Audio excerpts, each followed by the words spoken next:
Hurts the most. Deeply traumatised, Dwayne was calm enough to establish that Stephen had been attacked by 5 or 6 white youths.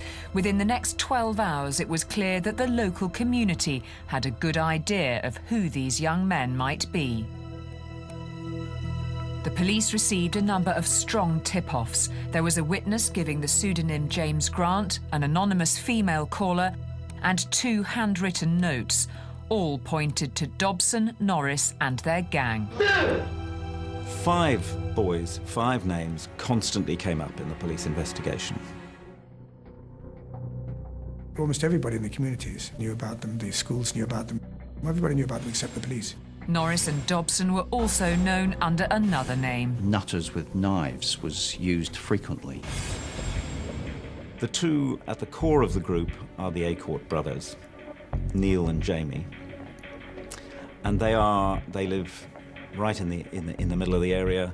The Acourts were known to have had a fascination with the Cray twins and reportedly styled themselves as the Eltham Crays.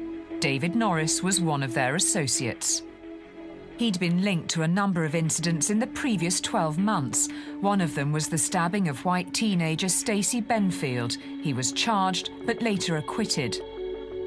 There were plenty of other reasons why David Norris should have been on the police's radar, not least because of who his father was. It turned out that his father, Clifford Norris, was in his own right quite a notorious criminal. His father was a known and very serious drug importer and a violent criminal who was at that time on the run from the police.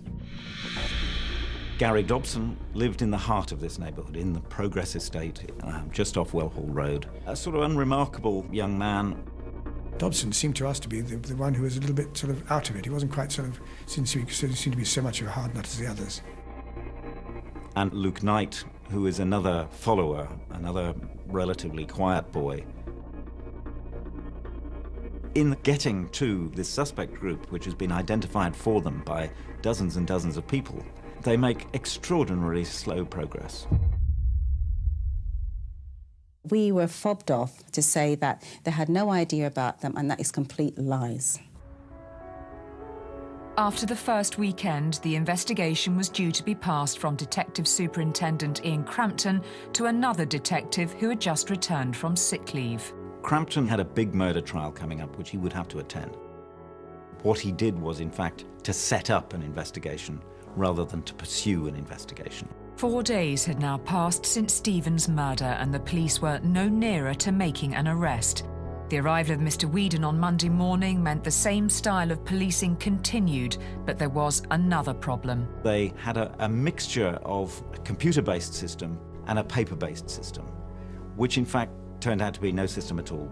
As messages piled up in people's in-trays and information failed to get through, more crucial hours were lost. The confusion grows, and opportunities are certainly lost for that reason. The speed of response in seeking out witnesses and getting a grip on the problem was too slow. The police later claimed that the local community were reluctant to provide them with information, but the many tip-offs they received did not bear out this claim. It's a myth. There was a wall of silence. There wasn't a wall of silence. There was a massive amount of information flowed in over time. There was a witness, a young skinhead, walked into the police station saying, "I knew who it was, you know," and they didn't act on it at all. The witness clearly identified David Norris as a possible attacker and also named Neil and Jamie Acourt as members of this gang.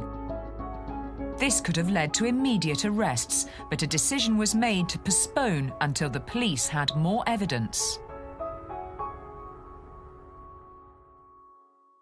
Having passed on the idea of making quick arrests, despite the fact that they had strong tip-offs, they set about gathering evidence about this group in a rather haphazard and muddled way. I suppose there's no better word for it, a farce. There was a photographer in a safe house looking at the Acourt's home. He immediately saw activity, people coming and going. Indeed, he saw Jamie leave the house and get into a car was a large bin bag, which may or may not contain contaminated clothes. But they had no means of communication, so they could not alert any police resource that would have been able to intercept that bag and discover what its contents truly were. The surveillance operation did at least prove an association between Dobson and Norris, which Dobson was to deny vehemently under questioning.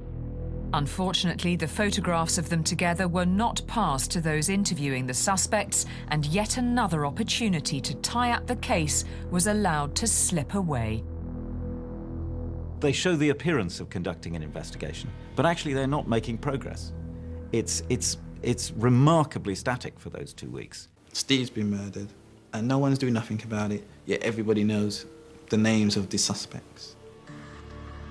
If it had been a white boy, they would not stop until they get the killer. Neville Lawrence was particularly suspicious about what he perceived to be a low level of forensic evidence gathering. He wasn't hearing from the police that they were making any progress on that front. To seize forensic exhibits and then scientifically examine them, it is always better to do that as soon after the offence as possible. But most of the evidence wasn't even collected until the police started searching the suspects' houses a full 2 weeks after Stephen had been murdered. So a suspicion grows within days for the Lawrences that the police are not really doing this properly.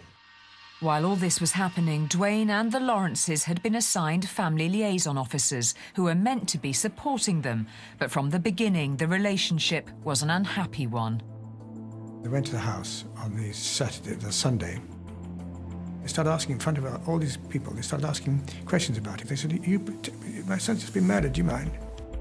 It became increasingly clear as events wore on that there was something wrong, with the investigation. There was something wrong with the way that the family were being treated.